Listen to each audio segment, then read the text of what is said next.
We're in a very festive time of year, a time of year where we want to do things for our loved ones. We give them gifts, we give them hugs, we give them as much love as we can, and we show it in various ways. But what if you had someone in front of you who you didn't know at all, or someone who maybe might have been a little bit scary in the past, but someone who really needed your help? This is a story about just that. It's about an animal who really needed some help and some kindness. It's called The Great Grey Wolf by Chantelle de Marolles, translated from the French by Paula Moreau, art by Erica Dietrich-Cabell.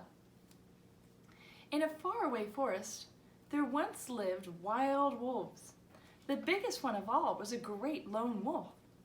In the morning, he was as gray as the mists, in the evening, as dark as the shadows. One day, Colleen, a little shepherdess, saw the great wolf slinking between the trunks of the trees. The wolf was so thin, and he looked at Colleen with such sad eyes, that the little shepherdess said to herself, "Poor wolf, everyone wants to kill you. You are all alone and almost dying of hunger." Colleen carried a big bowl of soup and bread to the edge of the forest. In the morning, the bowl was empty. The wolf had eaten every bit of the food. After that, Colleen left a bowl of soup at the forest edge every day, and every day the wolf came a little closer.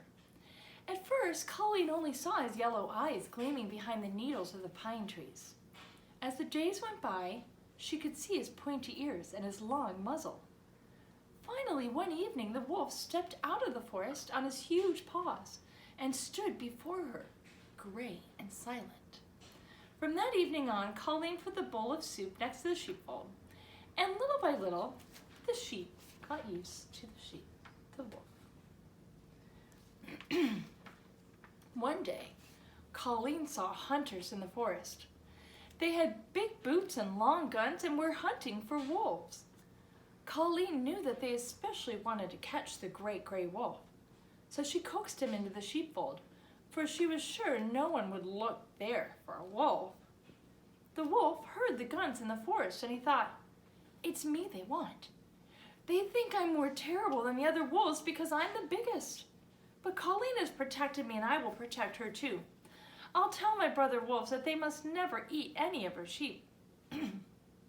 From then on, Colleen and the wolf lived happily together. Each evening the wolf helped Colleen gather her sheep into the fold. Then he lapped his soup by the fire where he could watch Colleen. His golden eyes shone with a special happiness because the little shepherdess had tied her very own hair ribbon around his big gray neck. But one night, in the cold sheepfold, a little lamb was born. It was tiny, a delicate lamb, all soft and fluffy. From that moment, Colleen was interested in nothing but the lamb. She carried it in her arms, she hugged it, and she petted it. The wolf said to himself, "She will get tired of that stupid little lamb. It drools and can't say anything but ba ba." But Colleen did not get tired of the lamb. She even took her hair ribbon away from the wolf and tied it around the tiny neck of the baby lamb. Now, the yellow eyes of the wolf glittered with jealousy. "That lamb has taken my place," he thought. "I'll carry it into the forest and leave it there. It will get lost and won't find its way back to the sheepfold. No one will know what I've done. Then I'll comfort Colleen, and she will love only me." That morning, while Colleen was sweeping the sheepfold, the wolf took the little lamb in his great jaws and carried it into the forest. The other wolves gathered around silently. The great wolf put the lamb down and started to walk away. The little lamb trembled with fear before all those flashing eyes and terrible teeth. It cried, "Colleen, Colleen, come quickly." The wolves moved closer. Then the little lamb cried, "Please, help me, Great Wolf." The great gray wolf stopped. "Me? The little lamb is calling me?" He turned around. The baby lamb looked so weak, so tiny, in the middle of those savage wolves, that the gray wolf leaped to its side and growled, "I'll kill the first wolf who comes near my lamb." The other wolves replied, "You're the one who brought it to us. If you want to fight, we're ready." And they circled the great gray wolf, snarling. The wolf cried, "Quick, save yourself, little lamb." Then he threw himself into battle. He was badly outnumbered by the other wolves.